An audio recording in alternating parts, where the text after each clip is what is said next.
네, 경남 밀양 세종병원에 화재가 발생한 지 사흘째인 오늘 수사본부는 3차 합동 감식에 들어갔습니다.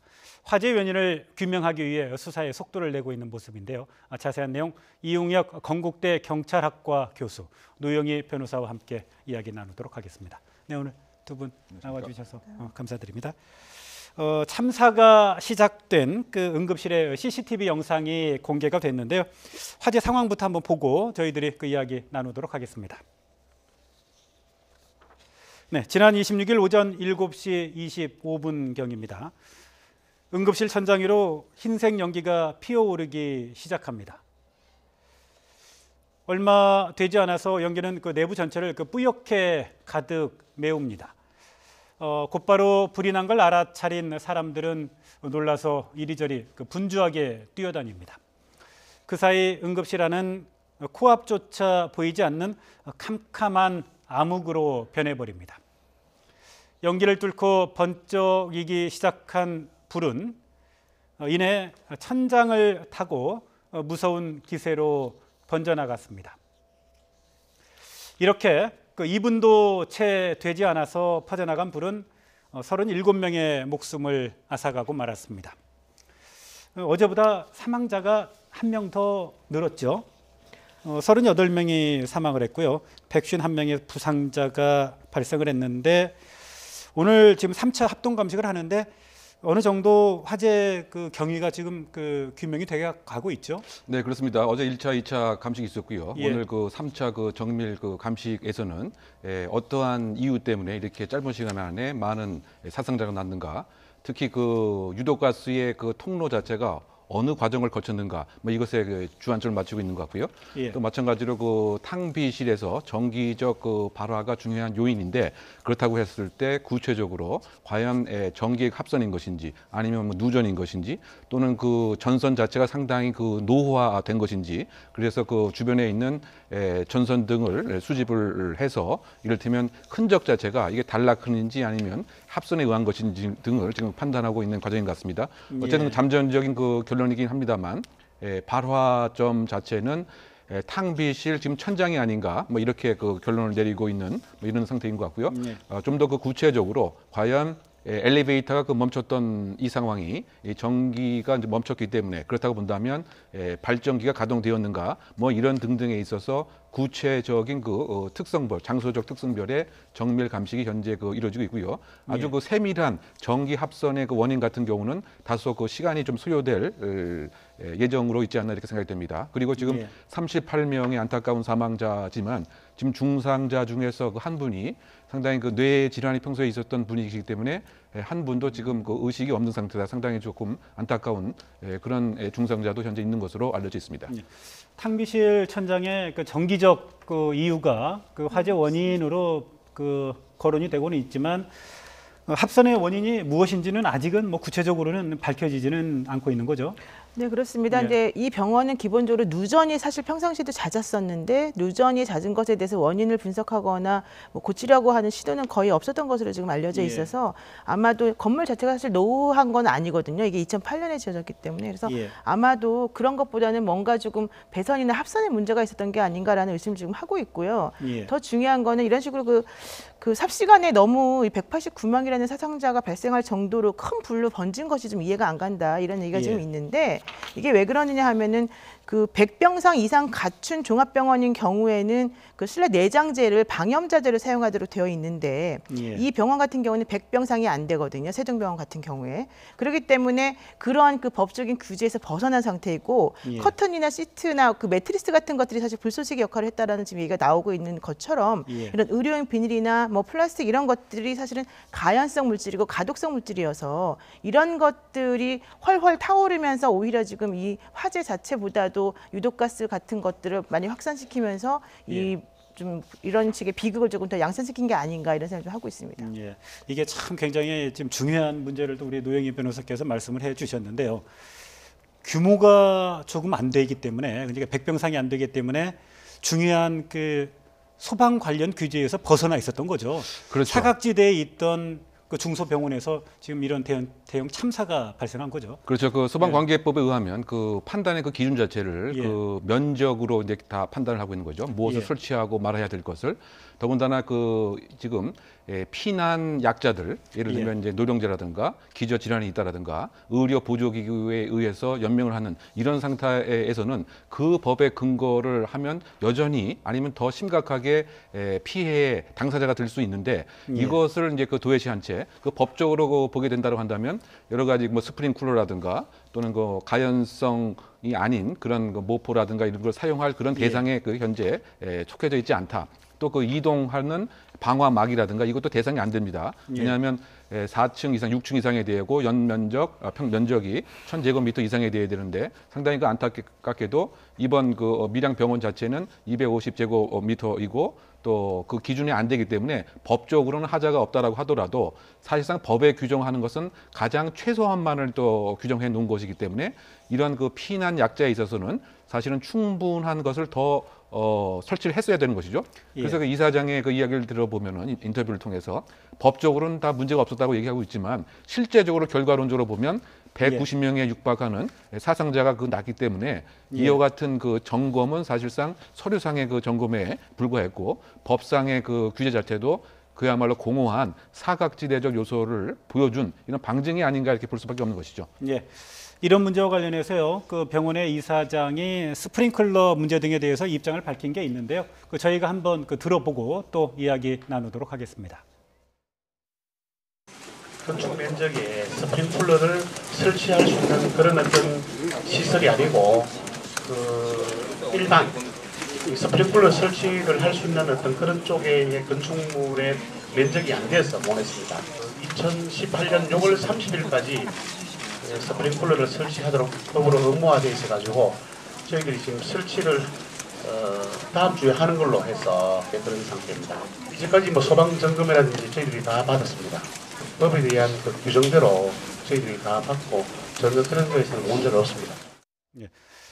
이사장은 병원 측은 현행 법상 스프링클러 등의 설치 의무가 아니기 때문에 뭐 잘못은 없다라고 얘기를 하지만 어찌됐든지 간에 대형 참사가 발생하지 않았습니까? 네네. 그리고 또 한 가지 방화문 문제도 지금 제기가 되고 있는데요. 네.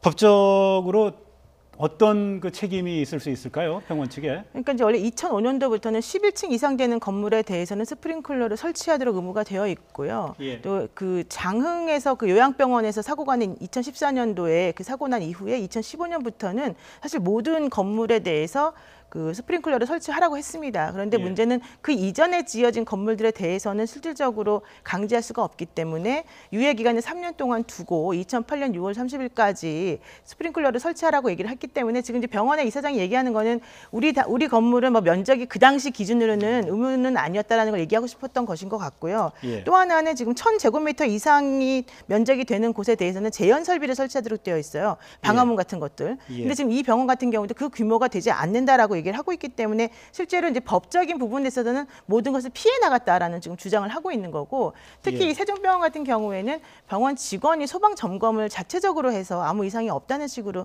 사실은 3년 동안 계속해서 이게 되어 왔거든요. 예. 그렇기 때문에 법 규정 자체가 기본적으로 있다 하더라도 이제 소급의 문제라던가 면적이나 어떤 그 병실의 수라든가 이런 기준을 조금 높게 잡다 보니까 이런 문제가 발생한 건데 예. 그렇다 하더라도 이렇게 노인이나 환자와 같이 거동이 불편한 사람들을 대상으로 하는 이런 다중이용시설에서는 실제 그런 법적 규제가 없다 하더라도 본인들이 원래 그런 것들에 대해서 제대로 처리를 했어야 되는데 이 병원에 그게 문제였고 또 하나의 문제는 처음에 이 사고가 났을 때 어떤 얘기가 나왔냐면 6층하고 5층에서 10분 동안 이 화재 감지기가 울렸다는 겁니다. 그런데 예. 그 당시 그 병실에 있던 뭐 간병인이라든가 이런 분들이 그냥 그 소리 울리는 것에 대해서 신경을 안 썼다는 거예요. 그래서 왜 그러냐 물어봤더니 평상시에도 이제 그런 식으로 오작동하는 경우가 좀 있기 때문에 우리는 그거 별 문제 아니라고 봤다라는 건데 그런 여러 가지 것들을 종합해서 생각해 본다면 이제 병원 자체가 우리는 면적이 좀 작고 병상 수가 작으니까 이런 것을 안 해도 된다라는 첫 번째 아니한 생각이 있었던 것이고 두 번째는 이제 인프라 같은 것들이 제대로 확산이 안 돼 있었던 것이고 세 번째로는 병원에서 이 화재나 이런 위험 상황이 발생했을 때 어떤 식으로 해야 되는지 매뉴얼이 전혀 없었던 것이다. 이제 이런 것들을 우리가 알 수 있습니다. 예. 그리고 앞서 저희들이 그 CCTV 영상을 봤는데요. 응급실에 연기가 들어차고 119 신고가 되기까지 7분 정도가 걸렸다고 하더군요. 네. 그러다 보니까 초기 대응이 늦었다는 그 지적도 나오고 있는데 이게 좀 그 이유가 있을까요? 그 CCTV를 보게 되면 이제 연기가 이제 뿌옇게 올라옵니다. 그러고 예. 나서 이제 그 화염이 보이는데 그 시간을 보면은 이미 그 상당히 성숙한 불이 타고 있을 가능성이 크지 않는가 뭐 이렇게 생각이 됩니다. 그러면은 병원 측의 간호사라든가 당직 의사의 초기 대응이 상당히 미숙한 것이 있지 않았겠느냐. 왜냐하면 바로 신고를 하지 않고 상당 부분 불이 진화 발전한 다음에 그 다음에 이제 뭐 신고를 했다. 그리고 초기에 진압 과정에서 대응 과정에서 소화기를 상당 부분 활용을 하긴 했지만 먼저 신고를 했다고 한다면 이와 같은 많은 사상자를 내는데 상당 부분 미리 진압할 수 있었는데 그 부분이 상당히 석연치 않다라고 하는 지금 문제점이 부각되고 있습니다. 즉 당일날 근무 체계가 9명이었는데 당직 의사 1명이었고 나머지 이제 간호사, 간호조무사가 있었는데 예. 초기에 조금 더 빨리 신고를 하지 못한 이런 점, 그리고 처음 진술에 의하면 불이야라고 하면서 이제 바로 나온 이런 점들이라든가, 물론 한 간호조무사는 이것을 이제 알리는 과정에서 안타깝게도 이제 사망을 했지만 시간이 예. 7분이 차이가 나는 이 점에 있어서 초기 대응 자체가 병원 관계자에 의해서 제대로 이루어졌느냐, 아니면 상당히 소홀했기 때문에 오히려 이 불씨를 더 키운 것은 아니냐, 이런 부분에 있어서 상당히 의혹이 있는 것은 사실입니다. 예. 또 한 가지요. 그 소방차가 신고를 받고 3분 만에 도착을 했는데 현장에 도착해서요. 곧바로 소방수죠. 물이 나오지 않았다고 하더군요. 그러니까 이게 지금 선착한 소방대가 있고 후착한 소방대가 예. 있는데 이제 소방대장의 얘기에 의하면 먼저 도착해서 사람들을 구조하고 2,000리터의 그 물을 전부 다 소진하면서 불을 껐다. 다만 그 물을 다 쓰고 난 다음에 새로 급수를 해서 넣는 시간 동안이 5분에서 6분 정도 걸리는데 예. 그 시간 동안에 우리가 좀 그 시간 걸리는 것을 사람들이 보고 아마 우리가 물을 안 뿌린다라고 생각한 것 같다. 우리는 제때 물을 뿌렸다. 지금 이런 얘기는 하고 있거든요. 예. 그래서 실질적으로 이제 그것과 관련해가지고 그렇다면 그런 식의 체제가 잘 됐는지, 서로 교신이 잘 되고 제대로 물이 뿌려졌는지를 확인하기 위해서 영상 기록이나 CCTV 같은 것들을 좀 보여달라, 블랙박스 같은 것들을 이렇게 예. 얘기를 했더니 처음에 이제 신상정보, 개인의 신상정보를 공개할 위험이 있기 때문에 안 된다. 다만 수사기관에서 요청하면 내겠다라고는 말은 했는데 예. 실질적으로 지금으로서는 조금 곤란하다라는 식의 좀 태도를 보이고 있어서 예. 혹시라도 이제 뭔가 좀 잘못된 대응 체계 때문에 뭔가 숨기려고 하는 게 아닌가 이런 또 의심을 조금 하고 있는 편입니다. 그 부분이 예. 이제 조금 이렇게 우리 시민들이 보기에 의혹스러운 그 부분이, 처음에는 블랙박스 영상이 있다라고 얘기를 했습니다, 소방서장이. 예. 그런데 나중에 그 얘기는 경황이 없어서 그걸 촬영하지 않았다고 또 말을 바꿨기 때문에 예. 상당히 좀 의혹이 드는 것이고요. 또 그 교신 내용 자체가 이제 있다라고 얘기를 했지만 그 당시에 교신한 것은 지금은 없다. 뭐 이런 식의 계속 말 바꾸기가 있다 보니까 지금 일부 목격자가 좀 본 것처럼 10분 동안 정말 소방 호수에 물이 없어서 제대로 초기 진압을 안 했던 것은 아니냐. 그리고 이것을 하나의 변명하기 위해서 개인정보법이라고 하는 걸 들어서 숨기려고 하는 것은 아니냐. 그러니까 소방서장이 그때 내가 착각을 해서 잘못 말을 했다라고 또 나중에 말을 또 바꾸다 보니까 예. 정말 처음부터 그대로 얘기를 했으면 뭐 그럴 수 있다라고 이해를 시민들과 국민들이 할 텐데 처음에 얘기한 내용과 정반대적으로 지금 사실들이 드러나고 있으니까 10분 동안 물이 없었던 것은 아니냐, 이런 의혹이 계속 있는 상태가 아닌가 생각됩니다. 예. 시민의 신상 정보가 담겨 있기 때문에 블랙박스 영상 공개가 어렵다라고 이렇게 소방당국에서 얘기를 오늘 한 것으로 이렇게 전해지고 있는데요. 그렇다면 그 시민 정보가 담겨 있는 부분은 이렇게 좀 이렇게 블러 처리를 하면은 좀 되지 않을까요? 사실 이제 예. 개인정보보호법상으로 보게 되면 예. 본인이 이제 원하지 않는 상황에서 이렇게 촬영이 되었을 예. 때 그 영상을 공개함으로 인해서 개인의 신상정보가 노출될 우려가 있으면 사실은 문제가 있습니다만은 이런 사건 같은 경우는 사실은 그런 문제가 발생하지 않습니다. 예. 왜냐하면 개인정보보호법상으로도 이러한 것들이 이제 아주 궁극적으로 공익을 위해서 필요하다라는 판단이 들거나 어쩔 수 없는 부분이 있다라고 한다면 공개함으로 인해서 얻는 이익이 훨씬 크기 때문에 그런 부분에 대해서 뭐 신상정보 공개를 이유로 해서 이런 것들을 공개하지 않는다는 건 좀 타당하지 않다는 게 개인정보보호법이나 개인정보보호위원회의 입장이거든요. 그렇기 때문에 아마 이제 저기서 말씀하시는 거는 조금 뭔가 좀 확실하지 않은 그런 것들이 있어서 그런 게 아닌가라는 생각을 좀 하고 있습니다. 예, 소방 당국에서요. 노영희 변호사 이런 조언을 좀 귀담아 들어주시기를 당부를 드립니다. 화제를 한번 바꿔보죠. 2년 전 5월인데요. 그 선마을 여교사 성폭행 사건 뭐 기억하시죠? 워낙 네. 큰 그 문제였기 때문에요. 남성 3명에 대한 그 파기 환송심 선고가 내일 그 진행된다고 하죠. 네. 먼저 간단하게 어떤 사건이었는지 좀 말씀해 주시겠습니다. 네, 그 상당히 뭐 충격적인 사건인데요. 그 작은 그 섬마을의 그 이제 교사입니다. 그런데 그 회식 과정 중에서 이 학부형들이 원치 않는 술을 강권을 했습니다. 그래서 이 선생님이 상당히 그 만취한 상태로 있는 과정에서 집에 이제 데려간다 주겠다고 하는 명목으로 집으로 이제 가는 과정이었지만 사실은 순차적으로 강제적으로 성폭행을 했던 것이죠. 물론 예. 이제 12시 전에는 실패를 했고 12시 이후에는 세 사람이 성공을 한 이런 입장이었습니다. 그러다 보니까 이건 일륜적인 비난을 더 가할 수밖에 없는 이런 상황이었던 거죠. 왜냐하면 학부형과 교사라고 하는 이런 특수 관계인데 이것을 자기의 왜곡된 성적인 목적을 이제 위한 것이었다라고 하는 것인데요. 그런데 그 대법원의 오늘 파기 환송 결정의 그 포인트 자체는 그 항소심에서 얘기했던 것보다 더 강하게 처벌할 필요가 있으니까 소위 말해서 이 사람들이 1차의 공모 공동 전범이었는데 1심, 2심에서는 이것을 간과했다. 그래서 다시 판단을 해서 결정을 내려라. 이런 이야기로 대법원에서는 되돌려 보낸 사건인 것이죠. 예, 그러니까 대법원에서는 이 3명의 피의자들이 범행을 공모했느냐 이 부분이 내일 가장 큰 그 쟁점이 되는 거죠. 그러니까 이 여선생님을 가늠하기 위해서 순차적으로 모의하고 관세에 침입해서 성폭행을 하려고 했는데 예. 미수에 그친 부분이 있어요. 그러니까 예. 기술을 한 것도 있지만 그래서 그 미수에 그친 부분에 대해서 과연 모의가 있었는지 없었는지를 확인하는 과정에서 2심에서는 이러한 공모가 없었다라고 판단을 한 건데 대법원에서는 그 여러 가지 정황이나 객관적인 증거들을 살펴보게 되면 미수라 하더라도 공모한 것이 분명히 드러나는데 왜 그 부분에 대해서 미수라고 니네들이 보고 공모하지 않았다고 보느냐 이제 그 부분을 좀 확실히 다시 판단해라라는 게 바로 요지였습니다. 예.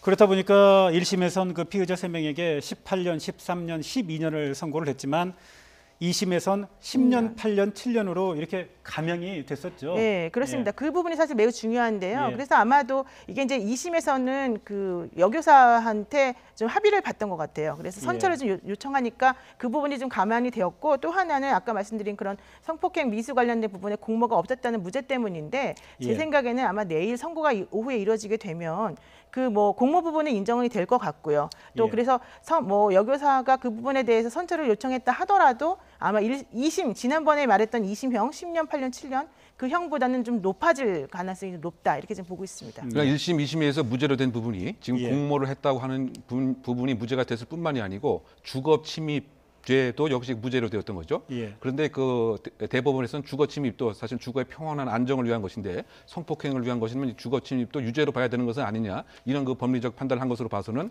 주거 침입도 이제 유죄로 될 가능성이 상당히 크다고 본다면 지금보다 훨씬 높은 양형이 결정되지 않을까 이렇게 예상이 됩니다. 예, 그렇군요.